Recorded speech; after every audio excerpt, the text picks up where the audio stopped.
নমস্কার বন্ধুরা, আশা করি আপনারা সবাই খুব ভালো আছেন। আমরাও খুব ভালো আছি। আগের ভিডিওতে আপনাদের সাথে শেয়ার করেছিলাম শিয়ালদা থেকে শিলিগুড়ি যাওয়ার পুরো জার্নিটা। আর এখন আমাদের গন্তব্য হচ্ছে গ্যাংটক। চলুন তাহলে শিলিগুড়ি থেকে গ্যাংটক যাওয়ার সুন্দর কিছু মুহূর্ত আপনাদের সাথে শেয়ার করি।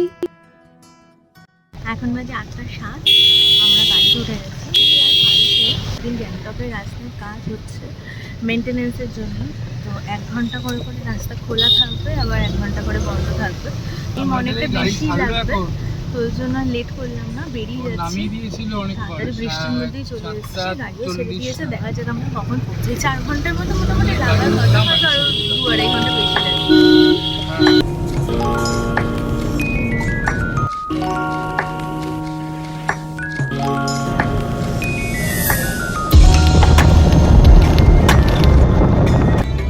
এবার আমরা পাহাড়ের রাস্তায় উঠে গেছি, আর ওয়েদারটা কিন্তু ভীষণ সুন্দর। কখনো মেঘ, কখনো একটু বৃষ্টি, আবার কিন্তু কখনো রোদ উঠে যাচ্ছে, যেমন হয় পাহাড়ের ওয়েদার।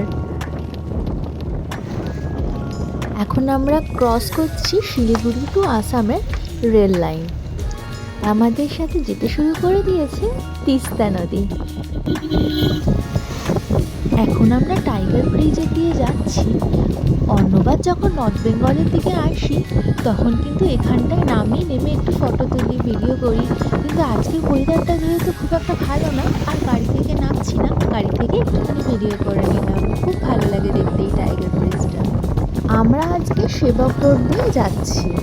এখানকার রোডের অবস্থাটা দেখুন, এখনও কিন্তু ঠিক হয়নি। 2023-এর দুর্যোগের ফলে এইখানকার অধিকাংশ রাস্তারই কিন্তু ভীষণ খারাপ অবস্থা।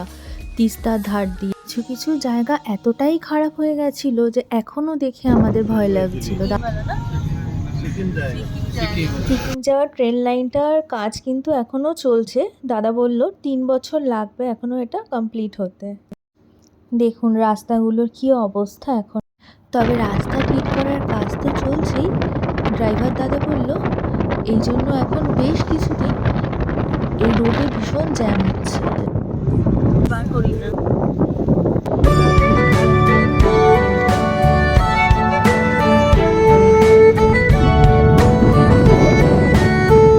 প্রচন্ড হাওয়া দিচ্ছে, প্রচন্ড হাওয়া দিচ্ছে। খুব সুন্দর ওয়েদার, বৃষ্টি হচ্ছে, আবার ওয়েদারটা খারাপ হচ্ছে, আবার একটু পরে ঠিক হচ্ছে। পাহাড়ে তো এটাই হয়, এটাই পাহাড়ের স্পেশালিটি। তো এখন ভীষণ সুন্দর হাওয়া, ভীষণ সুন্দর ওয়েদার, আপাতত ওকে সব। কিন্তু এই জায়গাটা দেখে এখনো পুরো বোঝা যাচ্ছে কি অবস্থা। যাই হোক, অনেক কাজকর্ম হচ্ছে। এখন আমরা তিস্তা ব্রিজের কাছে একটু রেস্টুরেন্টে আসবো, এখানে কিছু ব্রেকফাস্ট করবো আমরা, তারপর আবার বেরিয়ে যাব। এখানকার মেনু কার্ডটাও আপনাদের সাথে শেয়ার করছি। হোটেলটা বেশ ভালো, খাবারের কোয়ালিটিটাও ভালো। চলে এসেছে আমার এবারে ট্রিপের পাহাড়ের প্রথম মোমো। আর দেখলাম মোমোর সাথে কিন্তু ওরা স্যুপও প্রোভাইড করেছে। জেনারেলি তো মোমোর সাথে স্যুপ এখানে প্রোভাইড করে না। আর এটা সৌরভের বয়েলড এগ ম্যাগি। ডেকোরেশনটা খুব সুন্দর করে দিয়েছিল। তো চলুন তাড়াতাড়ি খেয়ে এবার আমরা বেরিয়ে পড়বো। 40 করে। আমরা এখন অনেকটাই চলে এসেছি। গ্যাংটক এখন 38 কিলোমিটার দেখাচ্ছে। আর ওয়েদারটা কিন্তু ভীষণ সুন্দর হয়ে গেছে।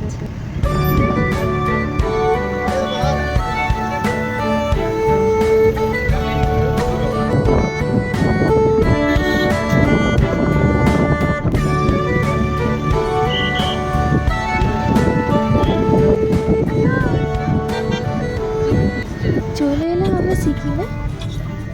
আর এখন কিন্তু চারিদিকে কিন্তু আরো সুন্দর লাগছে দেখতে। আর মাত্র কিছুক্ষণ, এরপরে আমরা নেমে যাব। চলুন, কথা বলতে বলতে আমরা কিন্তু পৌঁছে গেছি। আমাদের হোটেলটা কিন্তু একদম ছিল রোডের ওপর, যেখানে মেন রোড, তার পেছনেই ছিল এমজি মার্ট। এই যে এইটি হলো আমাদের হোটেল। হোটেলের নাম দেউচান। এখন আমরা রিসেপশনের কাজকর্মগুলো করে নিচ্ছি, তারপর আপনাদের হোটেলটাও ঘুরিয়ে দেখাচ্ছি। এই হোটেলটা কিন্তু খুব ভালো, আর সব থেকে ভালো হচ্ছে এদের ভিউটা। রিসেপশনের ওপরের ফ্লোরে এদের রয়েছে রেস্টুরেন্ট। হোটেলটার ফ্রন্টের দিকে সব রুম থেকে ভিউ অ্যাভেলেবেল। ফার্স্ট ফ্লোরে রয়েছে নর্মাল উইন্ডো, সেকেন্ড ফ্লোরে রয়েছে ব্যালকনি, আর থার্ড ফ্লোরেও রয়েছে ব্যালকনি, কিন্তু ব্যালকনিটা কভার দেওয়া। আমরা কভার দেওয়াই নিতে চাইছিলাম, আর মনে হয়েছিল একদম টপ ফ্লোরে হওয়ার জন্য হয়তো ওখান থেকেই ভিউটা একমাত্র ভালো পাবো। কিন্তু আমরা সেকেন্ড ফ্লোরে একটি রুম খালি হওয়ার পর সেখান থেকে দেখেছিলাম, সেখান থেকেও কিন্তু ভিউ ভীষণ ভালো ছিল ব্যালকনি থেকে। আর এই যে আমাদের রুমে চলে আসলাম, প্রথমেই চোখে পড়ল একটা বিচ সাইড উইন্ডো, আর তার পেছনেই রয়েছে ব্যালকনি। আপনাদের এবার একটা ফুল রুম ট্যুর দিয়ে দিচ্ছি। রুমের সাইজ অনেক বড়, ওয়ার্ড্রপ ছিল, টিভি আছে, আর একটা ওয়ার্কিং ডেস্কও ছিল ছোটো মতো। ওয়াশরুম ভালো, 24 আওয়ার্স আমরা হট ওয়াটার পেয়েছি, টিভিও কাজ করে, সব কিছু দিক থেকে ভালো, নিট অ্যান্ড ক্লিন। যখনই বলা হচ্ছিল কিছু দরকার ওনারা অ্যাটেন্ডও করছিল। সব থেকে ভালো তো হলো এই ব্যালকানিটা, আমরা এখান থেকে কাঞ্চনজঙ্ঘাও দেখতে পেয়েছিলাম, আপনাদের সাথে শেয়ার করব। আর পার্টিকুলার থার্ড ফ্লোরে রুমের রেন্ট পড়েছিল আমাদের 2000 করে পার নাইট, এবং ওনারা ডিসকাউন্টও করে দিয়েছিল। আপনারাও যদি এখানে আসেন ওনাদেরকে বললে ওনারা অবশ্যই ডিসকাউন্ট করে দেবেন। আর এখান থেকে কিন্তু জাস্ট ব্যাকেই ছিল এমজি মার্ট। এরপর একটু ফ্রেশ হয়ে আমরা বেরিয়ে পড়বো গ্যাংটকেরই লোকাল সাইট সিনের উদ্দেশ্যে। কোথায় কোথায় ঘুরলাম, কি খেলাম, আর ড্রাইভারের কন্ট্যাক্ট ডিটেল সব শেয়ার করব নেক্সট ভিডিওতে। আশা করি এই ভিডিওটি আপনাদের ভালো লেগেছে। ভালো লাগলে সাবস্ক্রাইব করে পাশে থাকবেন। Thanks for watching.